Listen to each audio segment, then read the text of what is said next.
अस्सलाम वालेकुम नाजरीन, मैं हूं आपकी होस्ट शुमाइला राजपूत और आप देख रहे हैं फास्ट 24 न्यूज। खबर शामिल करते हैं हमारे रिपोर्टर पंजाब पीर मोहम्मद सुखराज अब्बासी की रिपोर्ट के मुताबिक बताया जाता है कि साफी कौम इत्तेहाद ऑर्गेनाइजेशन रजिस्टर्ड पाकिस्तान ख्वाजा सलमान रफीक साबिका वजीर सेहत से मुलाकात। साफी कौम इत्तेहाद ऑर्गेनाइजेशन रजिस्टर्ड पाकिस्तान के सूबा पंजाब के सदर अब्दुल रऊफ खान साफी और सूबाई तर्जुमान मियां रसूल साफी का साबिका वजीर सेहत से अहम मुलाकात। पख्तून कौम के नादरा और पासपोर्ट के अदारों में नारवा सलूक और दरपेश मसाइल पर तफसीली गुफ्तगू हुई। तबादला ख्याल हुआ। सलमान रफीक साहिब ने पख्तून कौम को दरपेश मसाइल को उजागर करने और वजीर दाखिला और वजीर आजम पाकिस्तान से उन मसाइल को खत्म करवाने में किरदार अदा करने के अज़म का इजहार किया।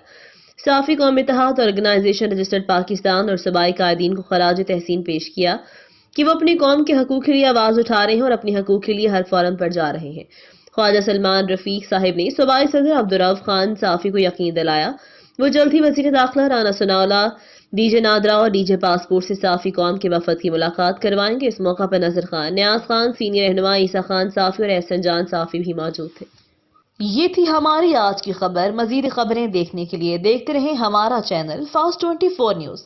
अपनी होस्ट शुमाइला राजपूत को दीजिए इजाजत। अल्लाह निगहबान।